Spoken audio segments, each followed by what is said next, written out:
వర్తమానం ఇచ్చే ముందు ఒక చిన్న ప్రశ్న అడిగి నేను వాక్యంలోకి వెళ్తాను. ఎవరో చూస్తున్నారు అని సిగ్గుపడొద్దు. నేను చెయ్యెత్తితే నా పక్కేమిటోళ్ళు నన్నదో రకంగా చూస్తారేమో అని అనుకోవద్దు. యథార్థంగా నేను అడగబోయే ప్రశ్నకి ఉన్నది ఉన్నట్లుగా సమాధానం చెప్పడానికి ప్రయత్నం చేయండి.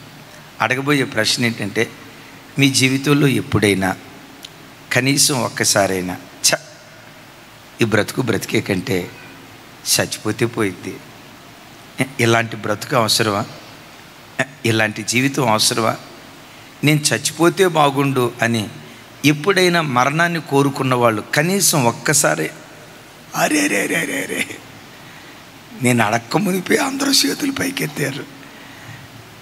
ఏమ్మా అనురాధ, ఏం బాధలు వచ్చినాయి తల్లి, డానియల్ మంచిగా చూసుకోవట్లేదా అమ్మా కదా. ప్రతి మనిషి జీవితంలో ఇక్కడ నిలవబడి వాక్యం బోధిస్తున్న నా జీవితంలో కూడా ఆన్ అన్ యావరేజ్ ప్రతి మనిషి లోపట ఏదో ఒక సందర్భంలో వద్ది బ్రతుకు, చచ్చిపోతే పోయిద్ది. ఎవరి కోసం బ్రతకాలి? ఎదురయ్యే శ్రమలను బట్టి కానీ, కలిగే కష్టాన్ని బట్టి కానీ, అనుభవిస్తున్న నష్టాన్ని బట్టి కానీ, అర్థం చేసుకొని భర్త, అర్థం చేసుకొని భార్య, అర్థం చేసుకొని పిల్లలు, సమాజంలో ఎదురయ్యే తిరస్కారాలను బట్టి కానీ ప్రతి మనిషి జీవితంలో ఏదో ఒక సందర్భంలో ఈ బ్రతుకు బ్రతికే కంటే చచ్చిపోతే పోయిద్ది అన్న ఆలోచన ప్రతి మనిషికి వస్తుంది. ప్రతి మనిషికి మనకు రావటం దేవుడు ఎరుగు. పరిశుద్ధ గ్రంథమైన బైబిల్లో ఫైర్ బ్రాండ్ అని పేరు వహించిన ఒక ప్రవక్త చావును కోరుకొని దేవుని సన్నిధిలో ప్రార్థన చేశాడు. ఎవరా ప్రవక్త? ఏమని ప్రార్థన చేశాడు? ఏదో అన్నారు, అద్భుతం తెలుసా? నన్ను చంపయ్యా అని దరిదాపుగా 2700 సంవత్సరాల క్రితం ప్రార్థన చేశాడు. అద్భుతం తెలుసా? ఎప్పటి వరకు ఆయన చనిపోలా, ఎప్పటికీ బ్రతికే ఉన్నాడు. 2700 సంవత్సరాల క్రితం నన్ను చంపేయ్యా, నా ప్రాణం తీసుకోయ్యా అని ప్రార్థన చేస్తే అద్భుతం. ఏలియా చేసిన ప్రతి ప్రార్థనకి దేవుడు జవాబు ఇచ్చాడు, కానీ ఈ ప్రార్థనకు మాత్రం జవాబు ఇలా. నన్ను చంపాయి అంటే చంపకుండా ఎప్పటికీ 2700 సంవత్సరాల నుంచి ఆయన బ్రతికే ఉన్నాడు. ఎందుకు చనిపోవాలనుకున్నాడు? ఆయన జీవితంలో దేవుడు చేసిన కార్యం ఏంటి? ఒకసారి చూడండి. రాజుల మొదటి గ్రంథం 19వ అధ్యాయం 4వ వచనం 7వ వచనం నేను చదువుతాను, నాతో కలిసి అందరూ చెప్పడానికి ప్రయత్నం చేయండి. తాను ఒక దిన ప్రయాణము అరణ్యములోనికి పోయి ఒక బదిరి వృక్షము క్రింద కూర్చుండి మరణాపేక్ష గలవాడై, యెహోవా, నా పితరుల కంటే నేను ఎక్కువ వాడను కాను, ఇంత మట్టుకు చాలును, నా ప్రాణము తీసుకొనుము అని ప్రార్థన చేసెను. యేసయ్యకు మహిమ కలుగునుగాక. యెజబెలు పెట్టిన బెదిరింపును బట్టి భయపడ్డాడా అంటే భయపడలేదు, కానీ భయపడ్డాడు. తెలుగే కదా ఈ మాట. భయపడ్డాడు కానీ భయపడలేదు కానీ భయపడ్డాడు. ఒకరోజు ప్రయాణం అరణ్యానికి వెళ్ళి ఓ చెట్టు కింద కూర్చొని, నా పితరుల కంటే నేను ఎక్కువని కాదయ్యా, నా ప్రాణం తీసేసుకో అని ఒక వింతైన ప్రార్థన ఒక వింతైన ప్రార్థన ఏలియా భక్తుడు ఈ స్థలంలో చేశాడు. నేను అడుగుతా, ఒక దిన ప్రయాణం అరణ్యంలో చేసి ఓ చెట్టు కింద ఎవరూ లేని స్థలంలో, దిక్కుమొక్కు లేని అనామకుడిగా ఎందుకు ఆ స్థలంలో దైవ సేవకుడు ప్రార్థన చేస్తున్నాడు? ఒకసారి మీరు నా వైపు చూడండి. సేవకుల బాధ ఒక్కసారి మీరు అర్థం చేసుకోండి. మీకేదైనా బాధ కలిగిందనుకోండి, మీ బాధ మాకు చెప్తారు. ఒకసారి చెప్పండి, ఎవరికి చెప్తారు? మీకేదైనా బాధ కలిగితే మీ బాధ మాకు వచ్చి, అక్క మా ఇంట్లో ఈ కష్టం ఉంది ప్రార్థన చేయండి, అన్న మా ఇంట్లో ఈ కష్టం ఉంది ప్రార్థన చేయండి అని భాస్కరా నా దగ్గరకు వచ్చి చెప్తా. మరి మాకు కష్టం వస్తే ఏదో అంటున్నారు చెప్పండి. కొంతమంది ఎట చూస్తున్నారంటే, మీకు కూడా కష్టాలు వస్తాయా అన్న? అక్క మేము కూడా మనుషులవేనక్క, మీకులాగా అన్ని రకాల పరిస్థితులు మాకు కూడా వస్తాయి. సరే, ఎవరో ఏదో చెప్తున్నారు, మాకు కష్టాలు వస్తే మరి మీకు దేవుడు లేడా? మీకు దేవుడు లేడా? మరి మీరు కూడా దేవుడి దగ్గరికి వెళ్ళి చెప్పుకోవచ్చుగా. అది చూడండి, మా కష్టాలు వస్తే దేవునికి చెప్పుకోవాలంట, మీకు కష్టాలు వస్తే ఇదేమి న్యాయం? నిజమే, నిజమే. మీ కష్టాలు వస్తే మాకు చెప్తారు, మా కష్టాలు వస్తే మీకు చెప్పుకోం. ఎందుకంటే సేవకుని అంతరంగపు లాగు బయట కనపడకూడదు. Praise the lord. సేవకుని గుండెల్లో ఎంత బాధ ఉన్నా ప్రజల ముందు నిలవబడేటప్పుడు ముఖం కళకళలాడుతా ఆ దివ్యమైన తేజస్సుతో ప్రకాశంగా దేవుని సన్నిధిలో బహు సంతోషంగా కనపడాల. అట్లా కాకుండా నిలవబడి నేనే ఏంటోలా ఈ బతుకు, ఏంటోలా ఈ జీవితం అని నేను నీరసంగా ఇక్కడ నిలవబడ్డాననుకో, ఉన్నపాటును మీరు చచ్చిపోతారు. సేవకుని గుండెల్లో, సేవకుల గుండెల్లో ఎంత గాయమున్నా గుండె చప్పుడు దేవుని దగ్గర మాత్రమే వినిపించాలి. పెద్దగా చెప్దాం ఆమెన్. అందుకనే మీలో ఎవరైనా నేను మీ దగ్గరకు వచ్చి, అక్క మా ఇంట్లో ఈ కష్టం ఉందక్క, అన్న మా ఇంట్లో ఈ కష్టం ఉందని, చైతన్య బ్రదర్ సిన్స్ 10 సంవత్సరాలు బట్టి మీరు నాకు పరిచయం, ఎప్పుడైనా నా బాధ మీకు చెప్పానా? నోరు తెరిచి చెప్పాలి, ఎట్టంటే అట్ట. మీ బాధ నాకు చెప్పారా లేదా? మీ బాధ మాకు చెప్తారు, వినటానికే మేము ఉన్నాం. మా బాధ పొరపాటుని చెప్పం. ఎందుకు చెప్పమో తెలుసా? ఒకటి, ఎందుకు చెప్పమో తెలుసా? మేము కృంగిపోయి మా బాధ మీరు చెప్పారనుకోండి, మీకు చెప్పామనుకోండి, మమ్మల్ని చూసి మీరు అనుకుంటారు దొంది. మనకు బాధలు ఉన్నట్లుగా వాళ్ళు కూడా బాధలు ఉన్నాయి, వాళ్ళు ఏడుస్తున్నారు, మనం ఏడుస్తున్నాం, అంతా ఒకటే అని అనుకుంటారు. ఎందుకంటే మీ విశ్వాసపు స్థాయి కంటే మించిన విశ్వాసపు స్థాయి మా గుండెల్లో తప్పకుండా దేవుడు పెడతాడు. మీరు ఓదార్పు కోసం మాతో చెప్పుకుంటారు, ప్రార్థన చేస్తారని. మేము మీతో ఎందుకు చెప్పమో తెలుసా? మీరు ప్రార్థన చేయరని కాదు, నేనంట సమస్య పరిష్కరించే దేవుని దగ్గరే మన గుండె చప్పుడు వినిపించాలి. గట్టిగా చెప్దాం ఆమెన్. సరే, ఒక మాట. ఏలియా ఒక దినం ప్రయాణం చేసి చెట్టు కింద కూర్చొని మరణాపేక్ష కలిగిన వాడై, దేవా నా ప్రాణం తీసుకో అన్నాడు. మీరు వెంటనే నాకు టకామని సమాధానం చెప్పాలి. నా ప్రాణం తీసుకో అని దేవునికి అప్పగించే కంటే ఆ చెట్టుకో తాడేసుకొని ఊరేసుకొని ఏలియా చచ్చిపోవచ్చుగా. మీరు ఎట్ట చూస్తున్నారంటే, అరే రే రే ఈ ఐడియా ఏలియాకు వచ్చినట్లేదే. ఒక మాట, నా ప్రాణం తీసుకోయా అని ప్రార్థన చేసేదానికంటే చేసిన సేవ చాలు, బ్రతికిన బ్రతుకు చాలు, పరిగెత్తిన పరుగు చాలు, సంపాదించిన ఆత్మలు చాలు, తిరిగి చేయాల్సినంత సేవ చేశా, ఇక అయిపోయింది. ఈ బ్రతికే కంటే నేను చచ్చిపోతే మంచిదని ఊరేసుకోనో ఆత్మహత్య చేసుకోనో చచ్చిపోవచ్చు కదా. అట్లా చచ్చిపోలా. ఎందుకు తెలుసా? ఏలియాకు ఒక సంగతి తెలుసు, ఆత్మహత్య మహాపాపం, మహాపాపం, మహాపాపం. నరుని ఆత్మ దేవుడు పెట్టిన దీపం. ఏ దేవుడు దీపాన్ని వెలిగించాడో ఆ దీపాన్ని దేవుడు ఆర్పే వరకు మన ఆత్మను కాపాడుకుంటూ రావాలి. మరలా చెప్తున్నాను, నీ ఆత్మను తీసుకునే అధికారం, నీ ఆత్మను తీసివేసే అధికారం, ఆత్మహత్య చేసుకునే అధికారం దేవుడు ఏ మనిషికి ఇవ్వలేదు. ఈ బాధలు భరించే కంటే నేను చచ్చిపోతే మంచిదని ఒక వ్యక్తి ఆత్మహత్య చేసుకుంటే, ఆత్మహత్య చేసుకొని చనిపోయిన వారి ఆత్మలు పరలోకంలో ఉంటాయా, పాతాళంలో ఉంటాయా?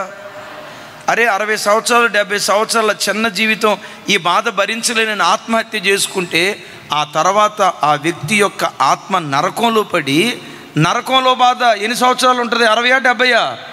వాక్యం అంటుంది యుగాయుగాలు ఆ బాధ ఉంటుంది. అది ఏలియాకి తెలుసు. నా ప్రాణం తీసుకునే అధికారం నాకు లేదు, నా ఆత్మను నా నుంచి దూరం చేసుకునే అధికారం నాకు లేదు.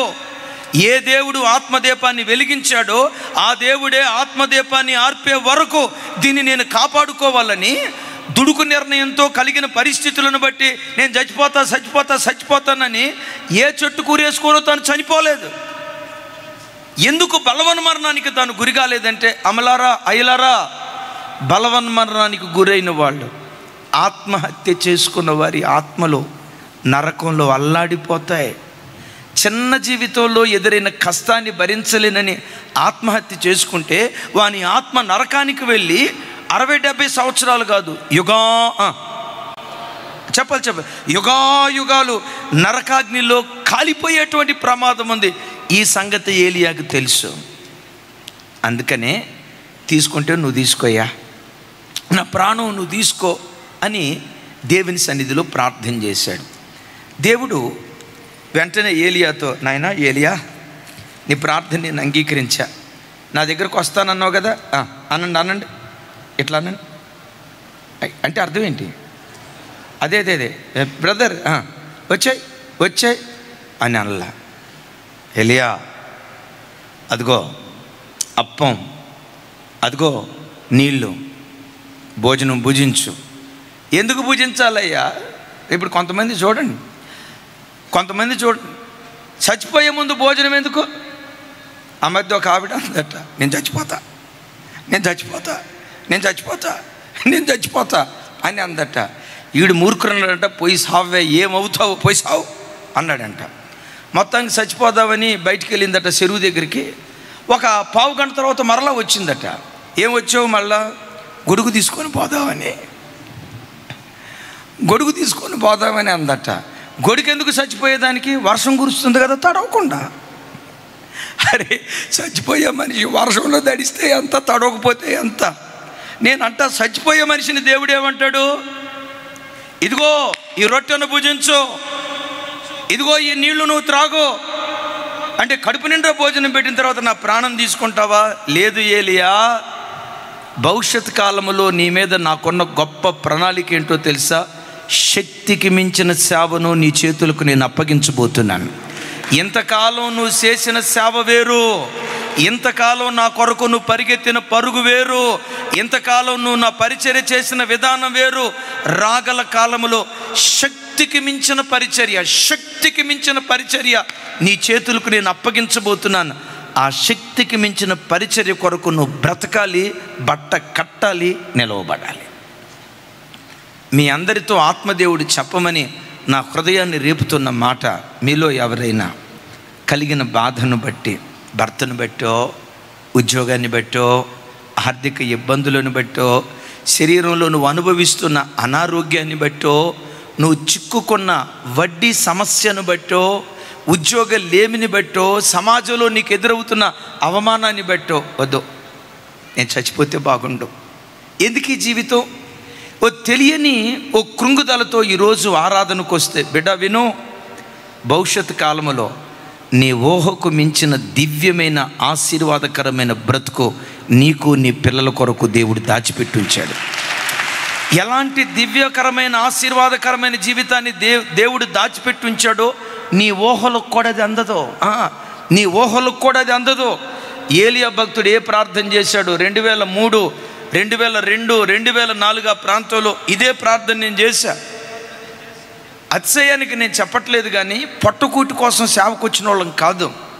ఓ దర్శనం కలిగి అతిశయానికి చెప్పే మాట కాదు. మంచి చదువుకొని చక్కటి ఉద్యోగాలు చేస్తూ దేవుని చిత్త ప్రకారంగా ఏదో చేయాలి, దేవుని కొరకు వేల కొలది ఆత్మలకు దీవెన కారణంగా ఉండాలి, ఓ మహిమ కలిగిన పరిచర్య చేయాలని ఎన్నో కళ్ళతో సేవలో అడుగుపెట్టాం. ప్రారంభించిన 3-4 సంవత్సరాలు తినటానికి తిండి లేక, కట్టుకోవటానికి బట్ట లేక, ఇంటద్దె నెల కట్టుకోలేక అనుభవించిన దారిద్రత ఇంత అంతా కాదు. అయితే దారిద్రతను బట్టి చనిపోవాలి అన్న ఆలోచన రాలేదు, కానీ ఎంత కష్టపడినా ఆత్మలను సంపాదించలేకపోవటం. ఆ 20-30 మంది ఆత్మలు సైతాన్ గాడు వచ్చి అన్నాడు, ఎంతకాలం మీరు సేవ చేసిన ఈ 20-30 మంది ఆత్మలతోనే మీరు ఉంటారు, ఆత్మలు సంపాదించడం మీ వల్ల కాదు. ఓ తెలియని కృంగుదల. మీకు సొంత చర్చి లేదు, సొంత చర్చి లేకపోతే, సొంత స్థలం లేకపోతే ఆరాధనకి ఎవరు వస్తారు? మందిరం లేకపోతే మీ దగ్గరికి ఎవరు వస్తారు? హైదరాబాద్ లాంటి పట్టణాల్లో మందిరానికి ప్రజలు రావాలంటే హంగు ఆర్భాటాలు ఉండాలి, ఒక రేంజ్లో మందిరం ఉండాలి. మీకు సొంత స్థలం 100 గజాల స్థలం కూడా లేదు. ఎంత సేవ చేసినా మీ బ్రతికింతే. ఎన్నో కలలు కానీ సేవకు వస్తే, ఏంటి ప్రభా బ్రతికిల్లా అయిపోయింది, ఆలోచించి ఆలోచించి మానసిక రోగిని కాలేదు, కానీ హృదయంలో ఓ కృంగుదల. ఆ కృంగుదల వచ్చిన దినాల్లో సైతాన్ గారు నన్ను ఏం చేసేవాడో తెలుసా? అదే విచిత్రమో, సడన్గా మధ్యరాత్రి 12, 12:30 ఆ ప్రాంతంలో మెలకు వచ్చేది. నేను పండుకున్న చాప మీద నుంచి సడన్గా అలా కళ్ళు తెరిచి చూస్తే పైన ఫ్యాన్ గిరగిరా గిరగిరా తిరుగుతూ ఉండేది.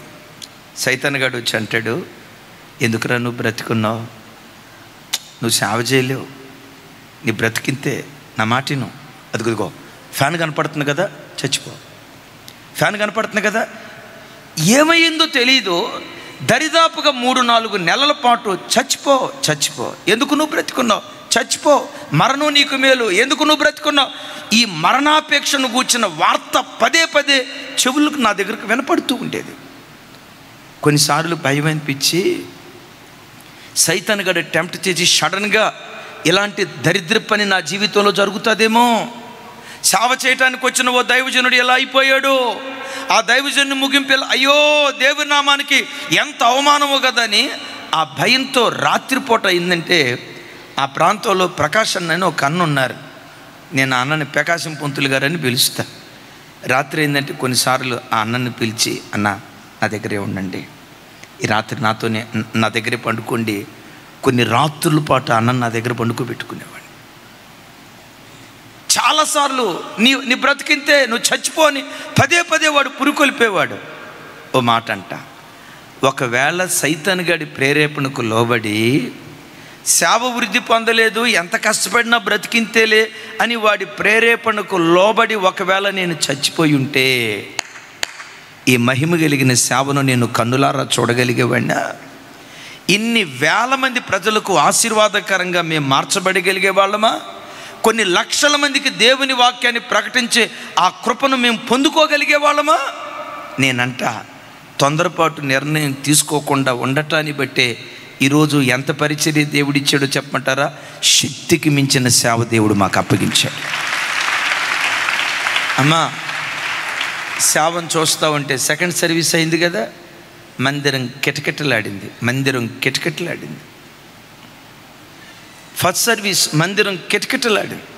ఆల్మోస్ట్ థర్డ్ సర్వీస్, మరలా ఈవినింగ్ 4th సర్వీస్ ఉంది, ఉప్పల్లో 3, ఇంకా అనేక చోట్ల దేవుని కృప యూట్యూబ్ ద్వారా ఒక్క రోజుకొచ్చి, దేవుని కృపను బట్టి ఒక్క రోజుకొచ్చి మన యూట్యూబ్ ఛానల్ ద్వారా ఒక్క రోజుకొచ్చి 4 లక్షల మంది ప్రజలు దేవుని వాక్యం వినగలుగుతున్నారు.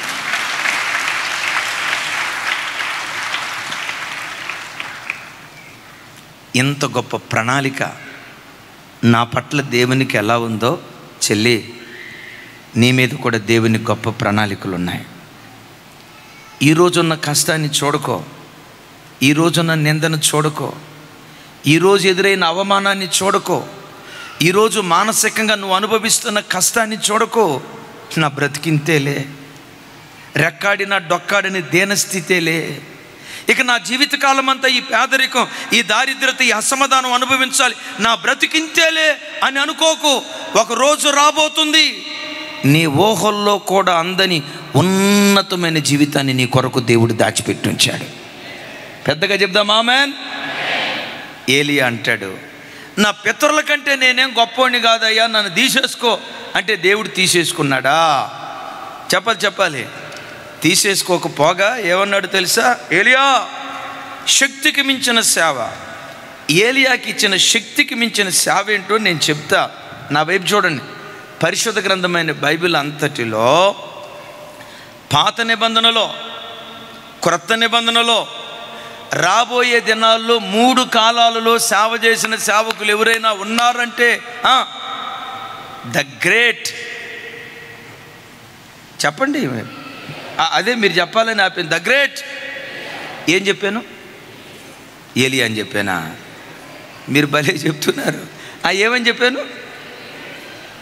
పాత నిబంధన కాలంలో, క్రొత్త నిబంధన కాలంలో, రాబోయే కాలంలో 3 కాలాలలో సేవ చేసిన సేవకులు, చేయబోయే సేవకులు ఎవరైనా ఉన్నారంటే ఇద్దరు. వారిలో అగ్రజుడు దైవజనుడైన ఏలియా. పెద్దగా చెప్దాం ఆమేన్. సరే అయ్యా, ఇంతకీ శక్తికి మించిన సేవ ఏంటో చెప్పు. అదిగో నా కొరకు నీ తర్వాత ఒక బలమైన సేవకుడిని తయారు చేయి. ఎవరయ్యా? షాపాతు కుమారుడు. అదిగో పొలాన్ని దున్నుతున్నాడు, సేవకు రమ్మని వెళ్ళాడు. అక్కడికి వెళ్ళినప్పుడు నా వైపు చూడండి. ఎలీషాను సేవకు పిలిచేటప్పుడు ఎలీషా మోకరించి ప్రార్థన చేస్తున్నాడా లేదా? చెప్పండి. అదే మీరు తెలిసింది అమ్మా. ఎలీషా మోకరించి ప్రార్థన చేస్తున్నాడా లేదా? ప్రార్థన చేసే ఎలీషాని దేవుడు సేవకు పిలిచాడా లేదా? కాదు, మోకరించి ప్రార్థన చేయట్లా, పొలం దున్నుకుంటున్నాడు. విన్నారా? పొలం దున్నుకుంటున్నాడు. ఎందుకు ఎలీషాని పిలిచాడు తెలుసా? పనిలో బాధ్యత కలిగిన వాడు. చప్పలు కొడుతూ స్తోత్రాలు చెప్దాం. పేతురును దేవుడు ఎప్పుడు సేవకు పిలిచాడు? నోరు తెరిచి చెప్పండి. ఏమండి? చేపలు పట్టుకునేటప్పుడు ఒక చేప కూడా పడలేదులే, ఎందుకులే ఈ లైఫ్, ఇక రాత్రిపూట పండుకుందాంలేని పండుకున్నప్పుడు పిలిచాడా? దేవుడు ఎప్పుడు కూడా తన పని కొరకు బాధ్యత కలిగిన వారిని ఎన్నుకుంటాడు. నీకు అప్పగించిన పని చిన్నదైనా నమ్మకంగా ఉండు. ఒక కాలం వస్తుంది, అనేకమైన వాటి మీద అధికారిగా దేవుడు నిలవబెడతాడు. పెద్దగా చెప్దాం ఆమేన్. చిన్న పనిలో నమ్మకంగా ఉండు, భవిష్యత్తులో శిఖరాల మీద కూర్చునే కృపదేవుడు అనుగ్రహిస్తాడు. అమ్మ నా వైపు చూడండి. మీ అమ్మ రే తల్లి ఈ ఇల్లు ఓడవరా అని చేతికి చీపిరి కట్ట అప్పగిస్తే నువ్వు ఎలా ఇంటిని శుభ్రం చేయాలో తెలుసా? హౌస్ క్లీనింగ్ చేసేవాళ్ళు వచ్చి శుభ్రం చేసినా అంత నీట్గా ఉండకుండా, హౌస్ కీపింగ్ చేసేవాళ్ళు శుభ్రం చేసినా అంత నీట్గా ఉండకూడదు. నీ తల్లి చూసాను అలా, అబ్బబ్బబ్బబ్బా దీనికి ఎంత శుభ్రంరా నాయన, ఊడ్చేది కూడా ఎంత చక్కగా చేస్తుంది, అబ్బాబ్బాబ్బా ఎంత పనివంతురాలు నా కూతురని నీ తల్లి నా వైపు చూడాల. అనండి ఒకసారి ఇట్లా. వద్దులేమ్మా, మురిసిపోవాలా. కొంతమంది పిల్లలు ఉంటారు 3 రూములు కూడా 1/2 నిమిషంలో ఊడ్చేస్తారు. అది ఒక్క రూపాయలకి. ఎట్లాగో చెప్పంటారా? ఎక్కడో సీపీ కట్ట అయిపోయి. కొంతమంది ఉంటారు బట్టలు ఉతికేటప్పుడు విచిత్రం తెలుసా? బాప్తిస్మం సొక్కే ముంచి లేపటమే, చెమట కంపు కూడా పోదు.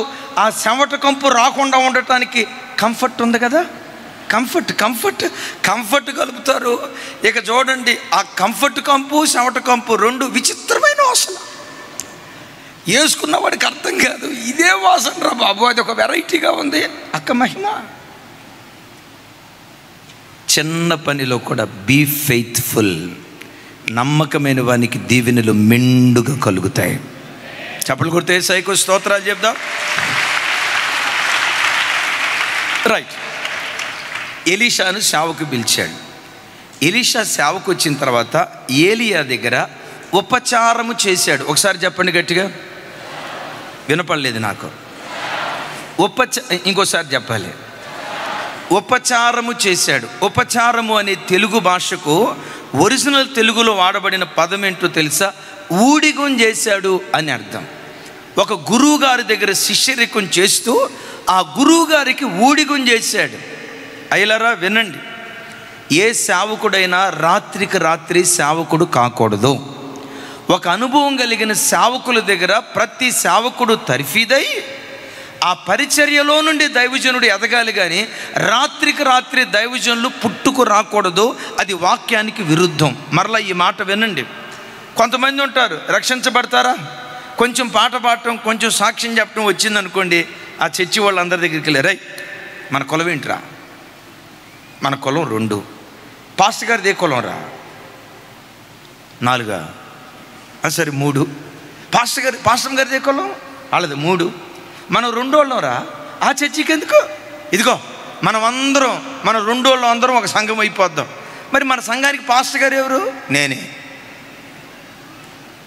ఈ పిచ్చి జనం, వీడికి ఒక తర్ఫీదు ఉందా లేదా? దైవ సేవకుల చేతి కింద పెరిగాడా లేదా? నాయకుల చేతి కింద నలపబడ్డాడా లేదా? ఈ ప్రత్యక్షత ప్రజలకు ఉండదు.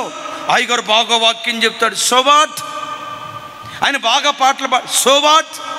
ఆయన ఆరాధన బాగా నడిపిస్తాడు, సో వాట్? అబ్బో ఆయన 6 అడుగులు అందగాడు, కోటేస్తేనండి సినీ యాక్టర్లు ఎందుకు పనికి వస్తారు?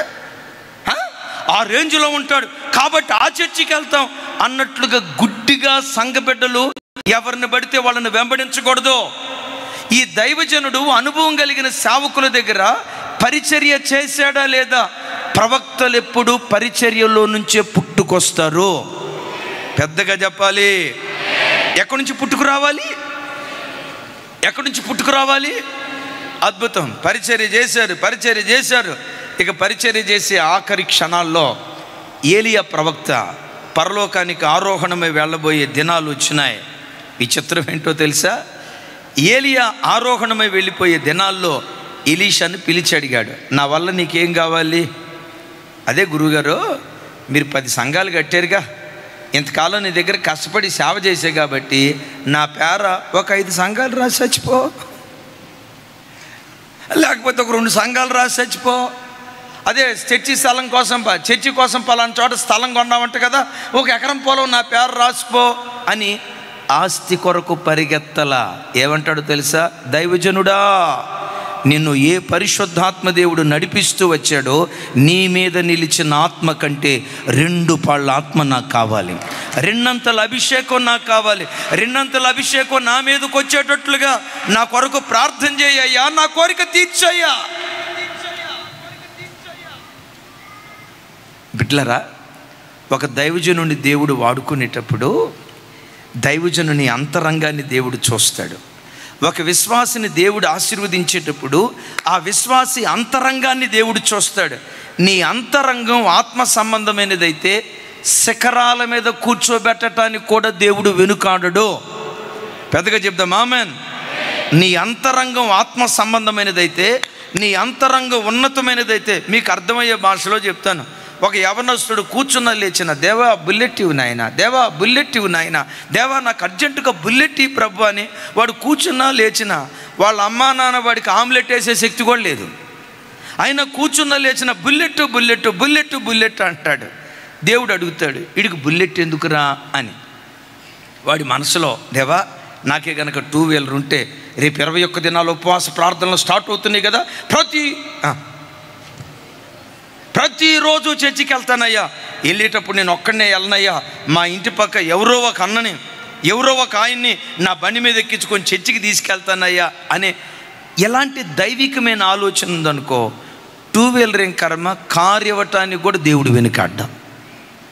అట్లా కాకుండా ఎందుకురా చిన్న నీకు బుల్లెట్ అంటంతో, దేవా నాకు బుల్లెట్ ఎందుకో తెలుసా, నాకే కనుక నువ్వు బుల్లెట్ ఇస్తే మా వీధి ఈ చివర బుల్లెట్ కిక్కు స్టార్ట్ చేసి Duc Duc Duc Duc Duc Duc Duc Duc Duc Duc అని బండి మీద వెళ్తూ ఉంటే మా రాజగృహ కల్పాల్లో ఉన్న ఆడపిల్లలందరూ బయటకు వచ్చి, మా సోరారం కాలనీలో ఉన్న ఆడపిల్లలందరూ బయటకు వచ్చి నన్ను చూసి, ఏనండి, నన్ను చూసి గ్రీకు వీరుడు, నా రాకుమారుడు అని అనుకుంటా ఉంటే, అయ్యా ఆ కిక్కు, ఆ తృప్తే వేరయ్యా అనేది నీ ఆలోచన అనుకో, ఉన్న సైకిల్ కూడా తీసేస్తాడరా తమ్ముడా. దేవుడు నీకేదైనా ఇవ్వాలనుకున్నప్పుడు నీ అంతరంగాన్ని చూస్తాడు. సముద్ర తీరం గుండా నడుచుకుంటూ వెళ్తున్నాడు, కష్టాలతో సేవ చేస్తున్నాడు. ఆఫ్రికా ఖండంలో అడుగుతాడు దేవుడు, బాంకే నీ కష్టాన్ని చూసా, నువ్వు అనుభవిస్తున్న శ్రమను చూసా, నీ పోరాటాన్ని చూసా, ఈ ఆఫ్రికా ఖండానికి, చీకటి ఖండానికి వచ్చి ఎంత శ్రమను అనుభవిస్తున్నావో నీ శ్రమను చూసా, నీకేదైనా ఇవ్వాలని నేను ఆశపడుతున్నా. బాంకే ఓ $10 లక్షల ఇవ్వాలని ఆశపడుతున్నా, $10 లక్షల నీకు కావాలా? బాంకే గారు దేవుని వైపు చూసి అంటాడట, దేవా నాకు $10 లక్షల వద్దు కానీ 10 లక్షల మంది ఆత్మలను సంపాదించే తండ్రిగా నన్ను నిలవబెట్టాయా. 10 లక్షలు తీసుకో, తీసుకో, నాకు డాలర్లు వద్దు ప్రభు, నాకు ధనమొద్దు, ఆత్మలు కావాలి. 10 లక్షల మంది ఆత్మలను నీ కొరకు సంపాదించే సేవకుడుగా నన్ను నిలవబెట్టాయా అంటే, ఆ దైవ సేవకుడు కోట్ల కొలది ప్రజలను ప్రభు తట్టు త్రిప్పే అద్భుతమైన ధృవతారగా దేవుని చేతిలో వాడబడ్డాడు. అమ్మా నా వైపు చూడండి, మీకు అర్థమయ్యే భాషలో చెప్తాను. దేవుడు మిమ్మల్ని ఆశీర్వదించాలంటే, ప్రభా నా ఉద్యోగాన్ని ఆశీర్వదించు, నా భర్త వ్యాపారాన్ని ఆశీర్వదించు, ఈ సంవత్సరం ఎంత లేదైనా 50 లక్షల రూపాయలు మా వ్యాపారంలో మిగులునుగాక. అరే ఆమెను అనుకోండి. దేవుడు అప్పుడు అడుగుతాడు, ఎందుకు ఈ బిడ్డకి 50 లక్షల రూపాయలు? అప్పుడు నీ మనసులో, దేవా 50 లక్షల రూపాయలు ఈ సంవత్సరం మిగిలితే దశంభాగం ఏముందయ్యా, 5 లక్షల రూపాయలు ఇచ్చి నేను చేతులు ముడుచుకోను, కోల్గేట్ 90% ఇచ్చాడట. నన్నే కనుక నువ్వు ఆశీర్వదిస్తే 25% నీ సేవకి ఇస్తానయ్యా. ఆమెన్ చెప్పుకోండి అమ్మా. ఎట్లా చెప్పుకోండి.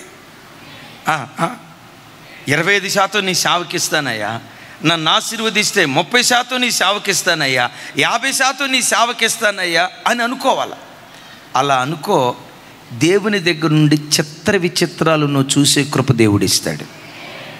నీ మనసులో అది కాకుండా, దేవా 50 లక్షలే కనుక మిగిలితే ఇస్తాంలే అయ్యా, ఓ 5 లక్షల రూపాయలు దశంభాగం ఇస్తాం.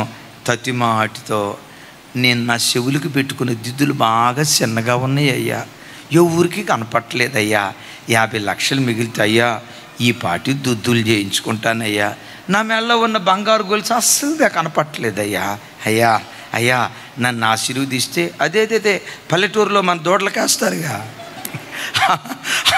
ఆ సైజు బంగారం గొలుసు వేసుకొని, ఆ సైజు నడుము కొట్టాను వేసుకొని ఎప్పుడు పడితే అప్పుడు వేసుకొని అయ్యా ఫంక్షన్లు జరుగుతాయి కదా, ఆ ఫంక్షన్కి వెళ్ళేటప్పుడు నన్ను చూడు, నా బంగారం చూడని అప్పుడు బంగారం వేసుకొని వెళ్తేనయ్యా ఊరోళ్ళందరూ దుబాయ్ సేటు మన మధ్యలోకి వచ్చింది అని ప్రజలు అనుకుంటా ఉంటే, దేవా నీకు స్తోత్రం కలుగునుగాక. ఇది నీ అంతరంగం అనుకో. నీ పట్ల కార్యం చేయడం. ఒక దైవజనుని దేవుడు ఆశీర్వదించాలన్నా, ఒక దైవజనురాల్ని దేవుడు ఆశీర్వదించాలన్నా, ఒక విశ్వాసిని దేవుడు ఆశీర్వదించాలన్నా అంతరంగాన్ని చూస్తాడు. నీ అంతరంగపు ఆలోచన ఎంత ఉన్నతంగా ఉంటుందో నిన్ను నిలవబెట్టే విధానం కూడా అంత ఉన్నతంగా ఉండును గాక. పెద్దగా చప్పలు కొడుతూ స్తోత్రాలు చెప్దాం. సరే, ఇది నా వల్ల కాదు, దేవుడు నీకు అనుగ్రహిస్తాడు, ప్రార్థన చేస్తానని ఆయన ఆరోహణమై వెళుతూ ఉంటుండగా దేవుని కృప 2 అంతల అభిషేకం ఎలీషా మీదకి దిగి వచ్చింది. ఏలియా నా వైపు చూడాలి. ఏలియా 7 అద్భుతాలు చేస్తే ఎలీషా 14 అద్భుతాలు చేశాడు. ఏలియా 2 రాజుల దగ్గర సేవ చేస్తే ఎలీషా 4 రాజుల దగ్గర సేవ చేశాడు. ఏలియా 20 సంవత్సరాలు సేవ చేస్తే ఎలీషా నోరు తెరిచి చెప్పాలి 40 సంవత్సరాలు సేవ చేశాడు. విచిత్రం ఏంటో తెలుసా?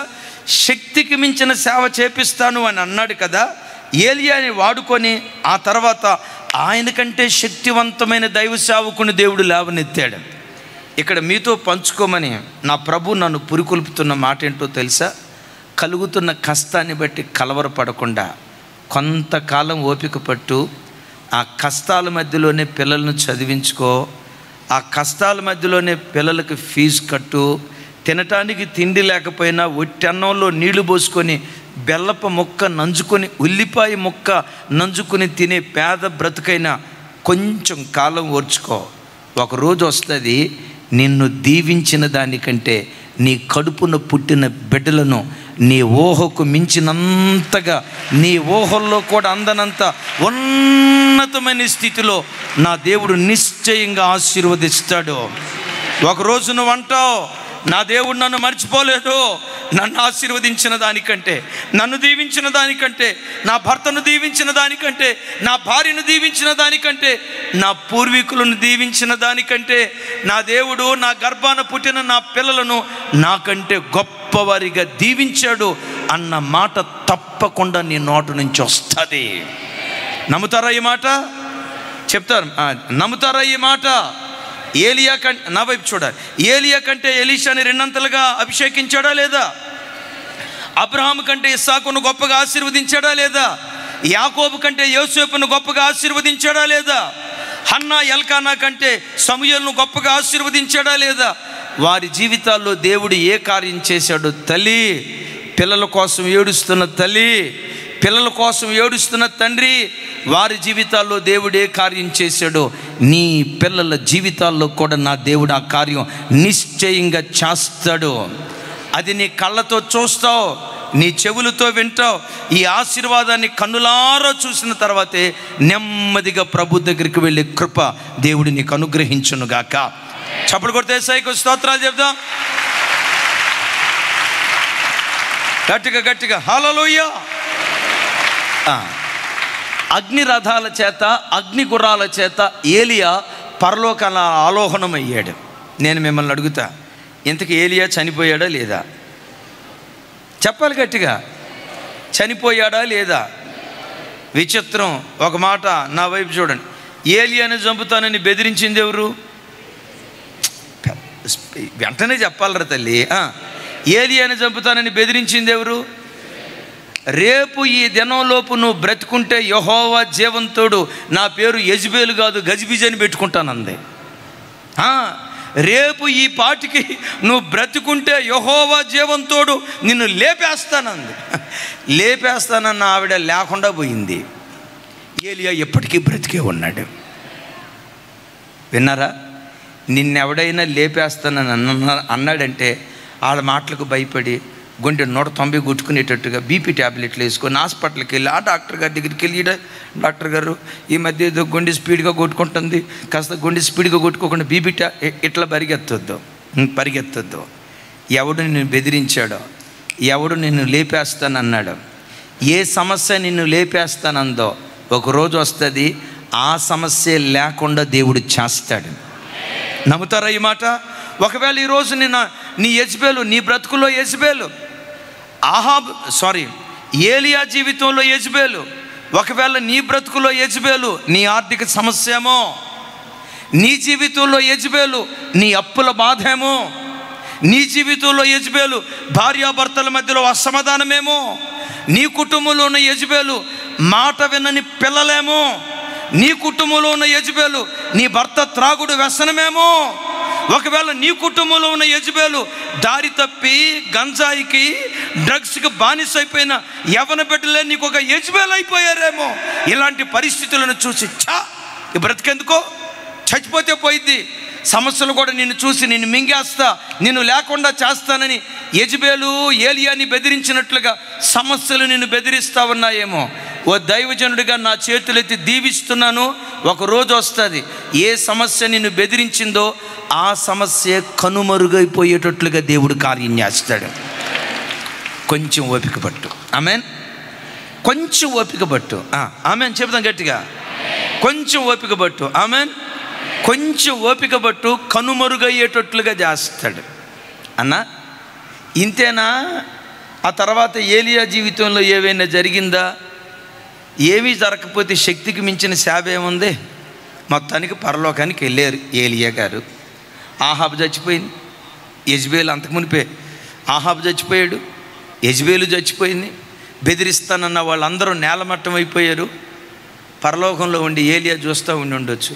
దేవుడు అని ఉంటాడు, చూడు యెజబేలుని చూడు, నేను లేపేస్తాను కదా, ఆ యెజబేలే లేకుండా పోయింది చూడు. సరే, పరలోకం ఆ కార్యక్రమం జరుగుతూ ఉంటే ఏలియా అనుకొని ఉంటాడు, శక్తికి మించిన సేవ అన్నాడు, చేశా, నాకంటే గొప్ప దైవ సేవకుడిని నేను తయారు చేసా, బాగానే ఉంది, ఇంతేనా? దేవుడు అంటాడు, ఇంతేకాదు, ఇంతకు మించి కొన్ని కార్యాలు ఉన్నాయి. ఏంటయ్యా అంతకు మించిన కార్యాలు? ఒకసారి చెప్తావంటే టైం వచ్చినప్పుడు చెప్తా. ఆమెను చెప్పండి గట్టిగా. దేవుడు ఎప్పుడు కూడా ఇదిగో భవిష్యత్తులో నీకు అజ్జయిపోతున్నానని ఒకేసారి రూట్ మ్యాప్ ఇవ్వడు. కొంచెం కొంచెం కొంచెం కొంచెం కొంచెం కొంచెం బయలుపరుస్తాడు. కానీ ఒకటి చెప్తా, నీ ఊహల్లో కూడా అందని ఉన్నతమైన జీవితం మన కొరకు దేవుడు దాచిపెట్టాడు. కొంచెం గట్టిగా చెప్తాం ఆమెన్. సరే, ఒక సమయం వచ్చింది, యేసుక్రీస్తు వారు భూలోకానికి వచ్చారు. దరిదాపుగా 33.5 సంవత్సరాలు ఆయన సశరీరునిగా భూమి మీద సేవ చేస్తూ ఉన్నారు. ఇక యేసుక్రీస్తు వారు రేపో మాపో సిలువు మరణానికి అప్పగించబడాలి. సిలువు మరణానికి అప్పగించబడబోయే ముందు రూపాంతరపు కొండ మీద ప్రభువారు ప్రార్థన చేస్తూ ఉన్నారు. ప్రభువారు రూపాంతరపు కొండ మీద ప్రార్థన చేస్తూ ఉంటే రూపాంతరపు కొండ మీదకి పరలోకం నుంచి ఎవరు వచ్చారు? 2 మనుషులు వచ్చినట్లుగా లేఖనాలు రాయబడింది. ఆ 2 ఎవరు? స్వరమెత్తాలి. సరే, బైబిల్లో చూపిస్తా చూడండి ఒకసారి. లూకా సువార్త 9వ అధ్యాయం 31వ వచనం, 29వ వచనం నుంచి చూస్తే బాగుంటుంది. 29 నుంచి 31 వరకు.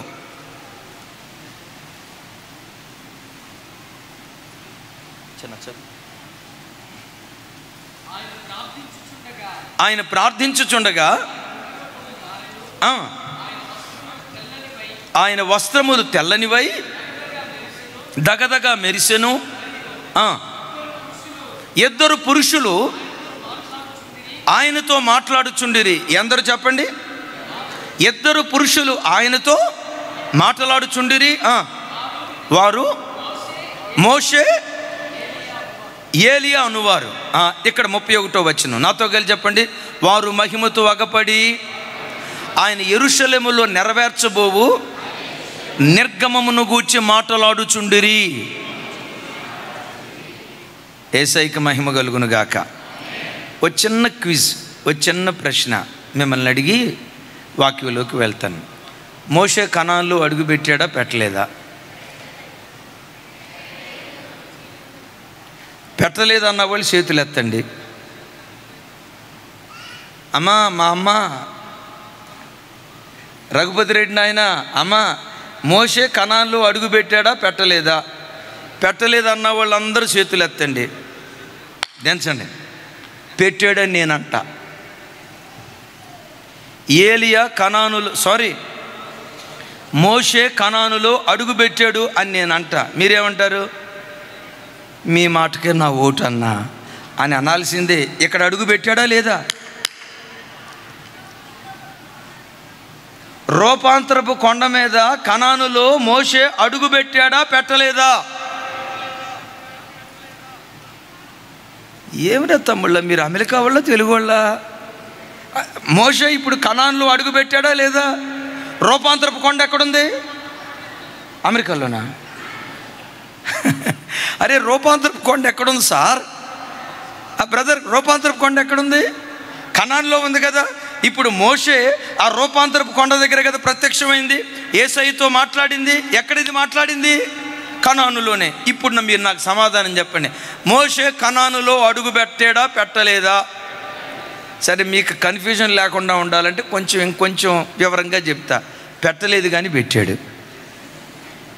కాలు పెట్టలేదు కానీ పెట్టాడు కానీ అప్పుడు పెట్టలా, ఆ తర్వాత పెట్టాడా లేదా?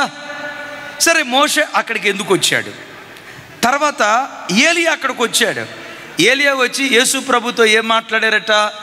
యెరూషలేములో ఆయన జరిగించబోయే నిర్గమమును గూర్చి మాట్లాడుచుండిరి. ఓసారి చెప్పండి.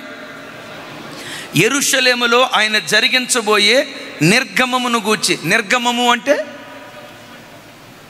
పరలోక ప్రయాణం అని కదా ఆ మాటకున్న అర్థం. యెరూషలేములో యేసుక్రీస్తు వారి సిలువ బలియాగాన్ని గూర్చి, కొరడా దెబ్బలను గూర్చి, మొండ్ల కిరీటాన్ని గూర్చి, శాపగ్రస్తమైన సిలువ మ్రాను మీద యేసుక్రీస్తు వారు వేలాడే అనుభవాన్ని గూర్చి, వీటన్నిటిని గూర్చి మాట్లాడుతూ ఉంటే, యేసయ్య ఎంతైనా మనిషే కదా. ఆయన సంపూర్ణ మానవుడు, సంపూర్ణమైన దేవుడు. అయితే గెత్సెమనే తోటలో సంపూర్ణ మానవుడు కదా, ఏడుస్తూ ఒక సందర్భంలో, తండ్రి నీ చిత్తమైతే ఈ పాత్ర నా యొద్ద నుండి తీసివేయి అని ప్రార్థన చేశాడు కదా. అంటే సిలువ మరణం ఎంతో కొంత యేసయ్య హృదయంలో ఆ పరలోకపు తండ్రికి ఎడబాటు కలుగుతున్న దాన్ని బట్టి కాస్త కలవరపడుతున్నాడు. ఆ కలవరంతో ఉన్న యేసయ్యను దృఢపరచడానికే, కలవరంతో ఉన్న యేసయ్యను ధైర్యపరచడానికే, కృంగిపోయే పరిస్థితిలో ప్రభువారు ఉంటారేమోనని ఆ కృంగిపోతున్న ప్రభువును లేవనెత్తటానికే 2 దైవజనులను దేవుడు పంపించాడు. వారిలో ఒక ఆయన మోషే, రెండవ ఆయన. నేను ఒక మాట అడుగుతా. మోషే తన సాక్ష్యం ద్వారా యేసయ్యను బలపరిచి ఉంటాడు. ఏమని చెప్పి ఉంటాడు చెప్పండి? అయ్యా, నేను కూడా ఇట్లాగే భయపడ్డాను ఫరోకి అన్నాడు. ఫరో, నువ్వు లేకుండా చేస్తా చూడు అన్నాడు. చివరికి ఆడే లేకుండా పోయాడు. ఆ తర్వాత నేను కనాన్లో అడుగుపెట్టా. ఫరో కత్తివాత చేతి నుండి నా దేవుడు నన్ను తప్పించాడని నాకు పుట్టిన 2వ కుమారుడికి ఎలియాజర్ అనే పేరు పెట్టా. ఎందుకు ఆ పేరు పెట్టావు అమ్మ? చెప్పాలి. ఎందుకు ఆ పేరు పెట్టావు? ఎందుకు ఆ పేరు పెట్టానో తెలుసా?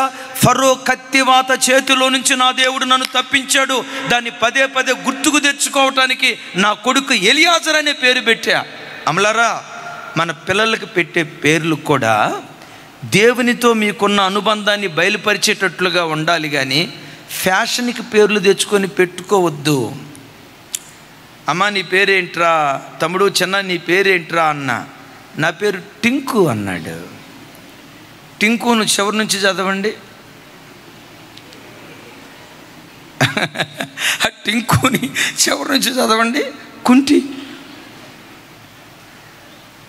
అంటే అట్లా నిక్ నేమ్స్తో పిలుచుకోకూడదని కదా నా అభిప్రాయం. ఓ పాస్టర్ గారి దగ్గరికి వెళ్తే ఆ పాస్టర్ గారు వాళ్ళ కూతుర్లకి ఇద్దరికి ఇలా పేరు పెట్టాడు. పెద్ద అమ్మాయి పేరు ప్రార్థన, చిన్న అమ్మాయి పేరు స్తుతి. పిలుస్తాడు, అమ్మా ప్రార్థన, రే స్తుతి, అయ్యగారు వచ్చారు కాఫీ పెట్టరా. ప్రార్థన ప్రార్థన కాఫీ పెడుతుంది. అసలు పిలవటానికి ఎంత చూడముచ్చటగా ఉన్నాయో చూడండి. రే ప్రార్థన, అమ్మ రే స్తుతి, అయ్యగారు వచ్చారు వందనాలు చెప్పండి రా. నీ పిల్లలకు పెట్టే పేరు కూడా దేవునితో నీకున్న అనుబంధాన్ని బయలుపరిచేదిగా ఉండాలి. Praise the lord. స్వరం ఎత్తుదాం సార్. హల్లెలూయా.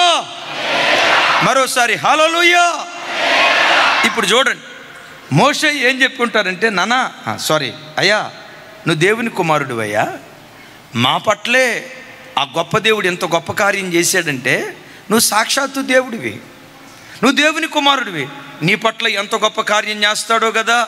ఫరో కత్తివాత చేతి నుంచి దేవుడు ఎలా తప్పించాడో, నువ్వు సమాధిలో పెట్టబడిన తర్వాత కూడా మరణము నుంచి ఆ దేవుడు నేను అలా తప్పించబోతూ ఉన్నాడు. మమ్మల్ని కత్తివాత చేతిలో నుంచి తప్పించాడేమో, నిన్నైతే సాక్షాత్తు మరణములో నుండి దేవుడు నిన్ను లేవనెత్తబోతున్నాడు అని చెప్పే లోపు ఈసారి ఏలియా గారు అందుకొని ఉంటాడు. నాకు చెప్పండి, ఏలియా ఏం చెప్పి ఉంటాడు? అదే అదే అక్క అక్క అక్క పేరు చెప్పి ఉంటాడు. అక్క పేరు చెప్పకుండా ఏలియాకి ఇంకొక మాట రాదు. అక్క పేరేంటి చెప్పండి అని చెప్పి ఉంటాడు. నాయనా, యెజబెలు నా గుండెల్లో గజిబిజి చేసిందయ్యా, గాబరా చేసిందయ్యా, అయిపోయింది నా పని అనుకున్నా. సర్వశక్తి గల దేవుడు, సర్వశక్తి గల దేవుడు యెజబెలు కత్తివాతన పడకుండా, యెజబెలు ఖడ్గానికి నన్ను అప్పగించకుండా దేవుడు నన్ను తప్పించాడు. నన్ను ఎలా తప్పించాడో మరణ గోతిలో నుంచి కూడా నేను తప్పిస్తాడయ్యా, చావు గోతిలో నుంచి కూడా నేను తప్పిస్తాడయ్యా, నా పట్ల కార్యం చేసిన దేవుడు. అప్పుడు ఏలియా అని ఉంటాడు, అయ్యా నీకు తెలుసు కదా, మీరే కదా నన్ను మరణాన్ని రుచి చూడకుండా పరలోకానికి తీసుకెళ్ళింది. నేను మరణాన్ని రుచి చూడకుండా వెళ్ళానేమో. నీ జీవితంలో ఒక వింతైన కార్యం దేవుడు చేస్తాడు. నువ్వు మరణాన్ని రుచి చూస్తావు.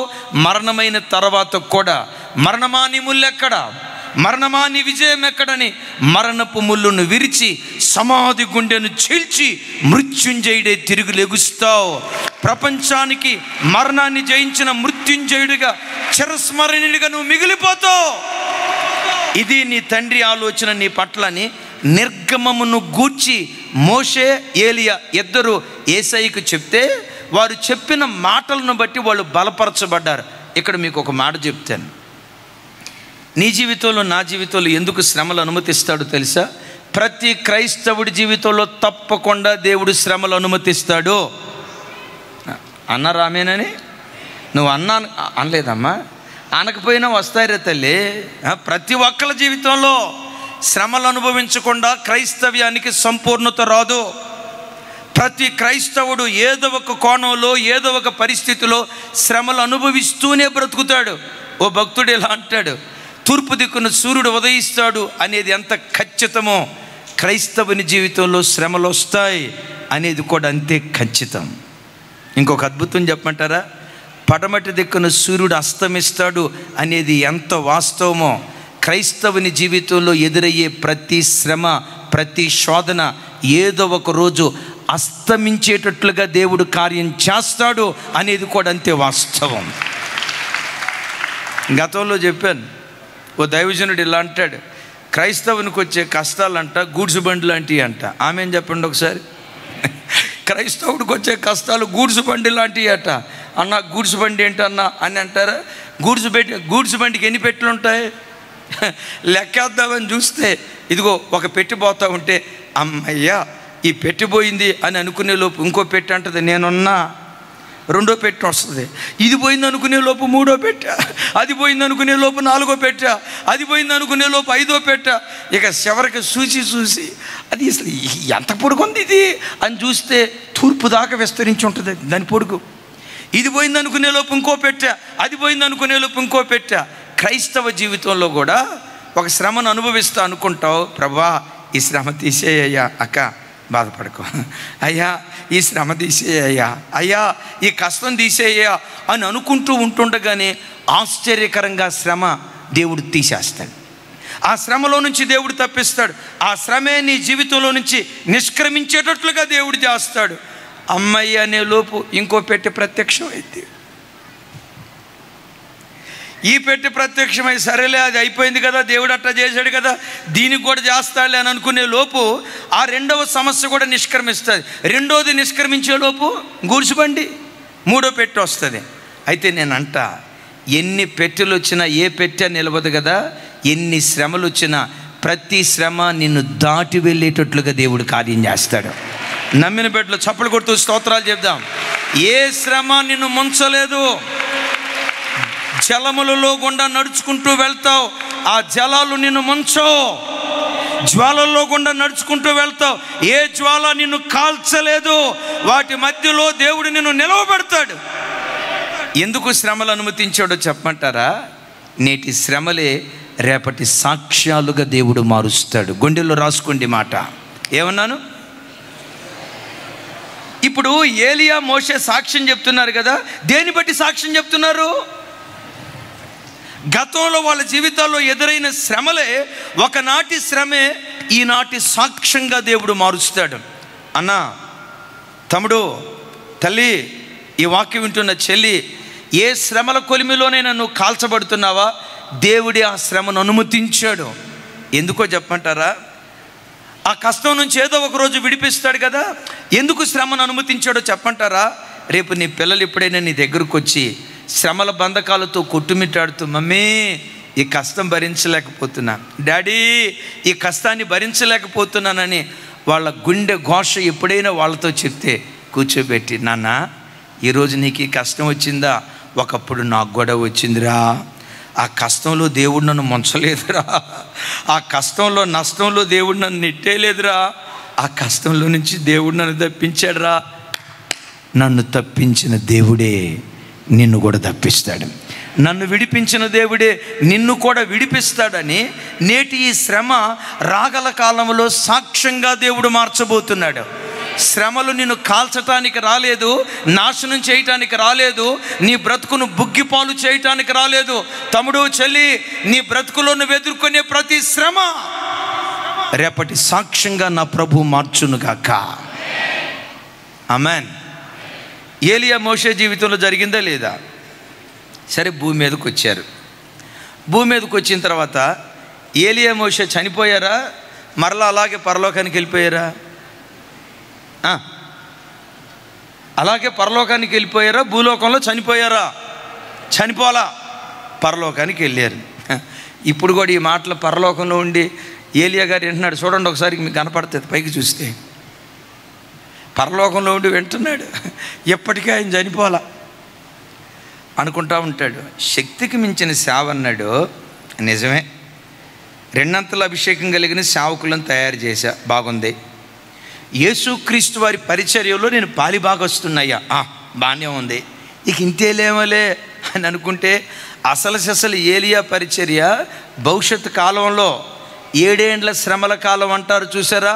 శ్రమల కాలంలో మరలా ఏలియా భూమి మీదకి రాబోతూ ఉన్నాడు. మీరేమన్నా నా వైపు చూసన్నా, మీరేమన్నా కొత్త బైబిల్ రాస్తున్నారా ఏంటి? బైబిల్లో ఎక్కడైనా ఉందా? బైబిల్లో లేని మాటలు నేను ఎందుకు చెప్తారా తల్లి? బైబిల్లోనే ఉంది. చూడండి, ప్రకటన గ్రంథం. ఇది చదువుకొని ప్రార్థన చేసుకుందాం. 11వ అధ్యాయం 3వ వచనం, 11వ అధ్యాయం 10వ వచనం నుంచి 12వ వచనం వరకు ఇది చదువుకొని ప్రార్థన చేసుకుందాం.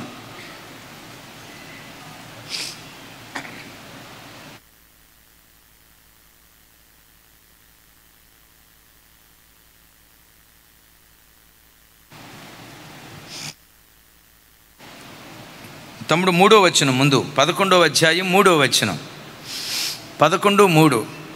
నాతో కలిసి, నేను నా 2 సాక్షులకు అధికారం ఇచ్చేదను, వారు గోనె పట్ట ధరించి 1260 దినములు ప్రవచించెదరు.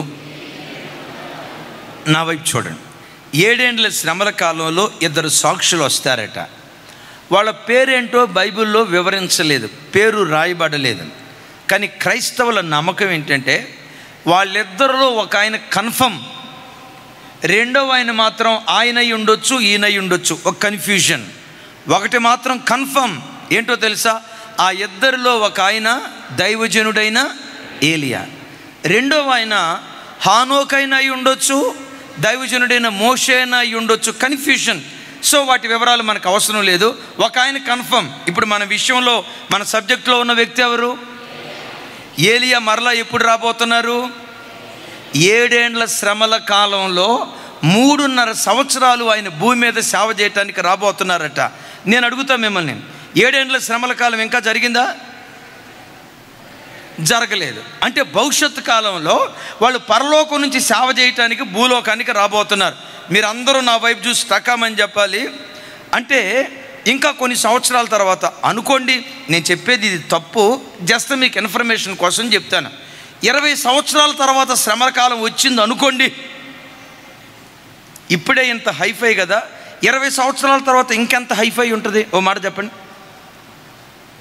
మీరు అట్లా చెప్పకూడదు సార్, టకామని చెప్పండి. ఇంకా అది మరి ఇందాకే చెప్పొచ్చు కదా తమ్ముడా. ఇంకా హైఫై ఉంటుంది కదా. నేనంట అంత హైఫై కాలంలో దైవజనులు పరలోకం నుంచి వచ్చేటప్పుడు ఎంత గ్రాండ్గా రావాలి, ఎంత రిచ్గా రావాలి. అక్క వినండ్రా తల్లి, ఎంత రిచ్గా రావాలి బ్రదర్, ఎంత రాయల్గా రావాలి.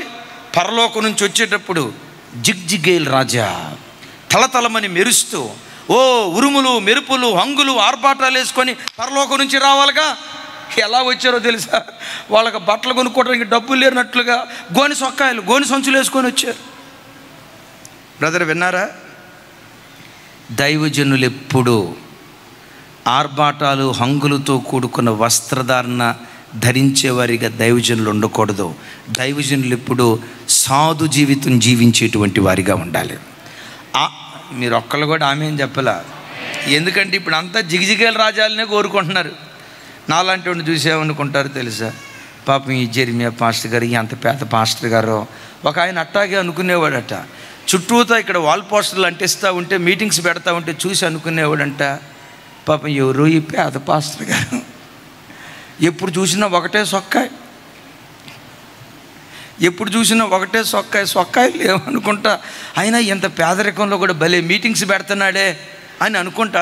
ఒకసారి వెళ్దాం అనుకుంటా ఉన్నాడట. అనుకుంటున్నాడు కానీ అమ్మో అలాంటి పేద పాస్టర్ గారి దగ్గరికి వెళ్తే నాలాంటి ధనవంతులను చూసి మా చుట్టూతా తిరుగు అని ఆయనకు ఒక డౌట్ అంట. సరే మొత్తానికి ఈ మీటింగ్స్ పోస్టర్లు చూసి ఒకరోజు చర్చి ఎట్లుంటుందో చూద్దామని చెప్పి చర్చికి వచ్చాడు. అక్కడ కూర్చున్నాడు. కూర్చున్నది మొదలుకొని కన్ను ఆర్పట్ల, నోరు మొయ్యట్ల.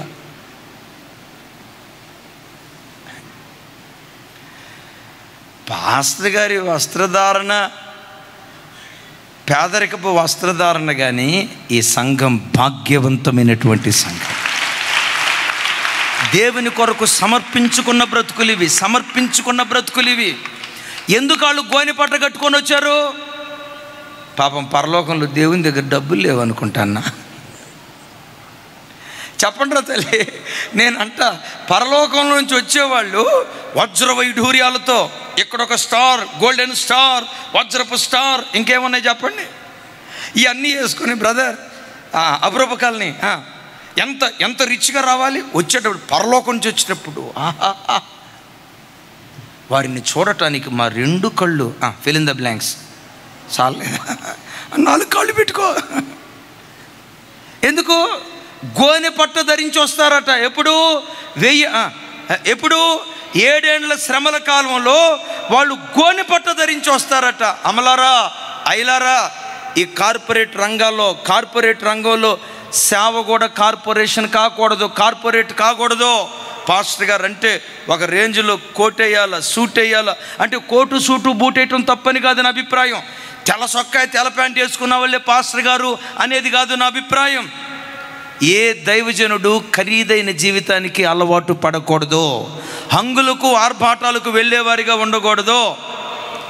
మరి మేము హంగులకు ఆర్భాటాలకు వెళ్లకుండా ఉంటే మరి మీరు అట్టహాసం రెట్టమతం లాగా ఉండాలా? క్రైస్తవుడు ఎప్పుడు సాధు జీవితం జీవించేటువంటి వాడిగా ఉండాలి. యేసయ్యకు మహిమ కలుగునుగాక. అద్భుతం. 3.5 సంవత్సరాలు వారు భూమి మీద సేవ చేశారు. అద్భుతం. ఆ రోజుల్లో ఎలా అద్భుతాలు చేశారో 3.5 సంవత్సరాలు అద్భుతమైన సేవ చేశారు. విచిత్రం ఏంటో తెలుసా? ఆ రోజుల్లో నా వైపు చూడండి, సోషల్ మీడియా రాబోయే దినాల్లో ఉంటుందా ఉండదా? ఉంటుందా? ఇంకెక్కువ ఉంటుందా? వినపడలా? ఉంటుందా? ఇంకెక్కువ ఉంటుందా? ఎక్కువ ఉంటుందా? చాలా చాలా ఎక్కువ ఉంటుందా? క్షణాల్లో ప్రపంచం అంతా చుట్టేయొచ్చా? రోజుల తరబడా? ఇప్పుడు విచిత్రం ఏంటో తెలుసా? యెరూషలేములో మోషే అవునో కాదు, తర్వాత ఏలియాతో పాటు మరో దైవజనుడు యెరూషలేములో ఉండి సేవ చేస్తూ ఉంటే వారు చేస్తున్న సేవ ప్రపంచమంతా టెలికాస్ట్ కాబోతుంది.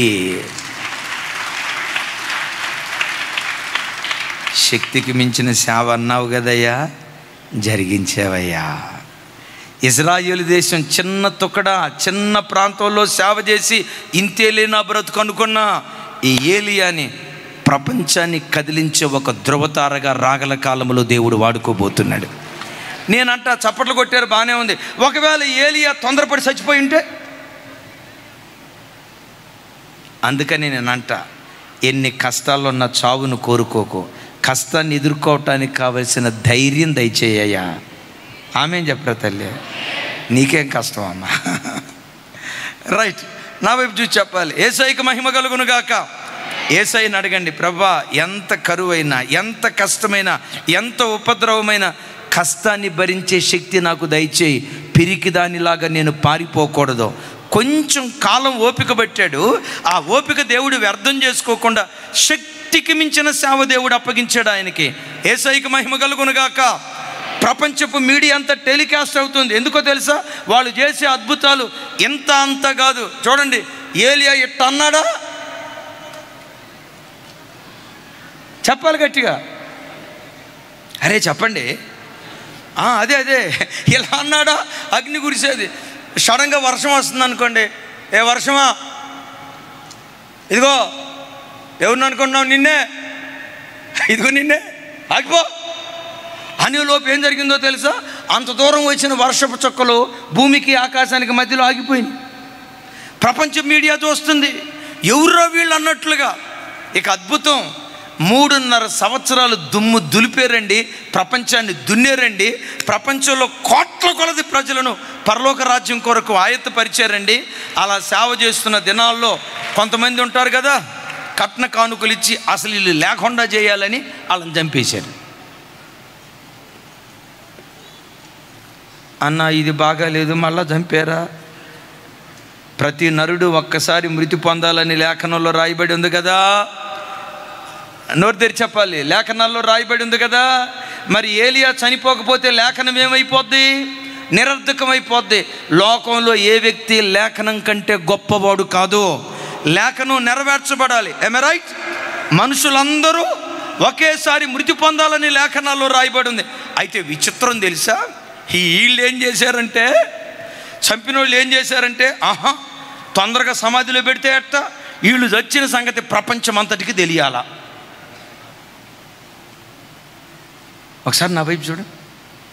వీళ్ళు చచ్చిన సంగతి ఇప్పుడండి ఒక చిన్న సమాచారం ఎక్కడైనా జరిగిందనుకోండి, క్షణాల్లో ఆ మధ్య జస్ట్ 2 రోజుల క్రితం అనుకుంటా మన తెలంగాణ కర్ణాటక బోర్డర్ దగ్గర భార్య అందట, ఏమండి కృష్ణానది ఒడ్డున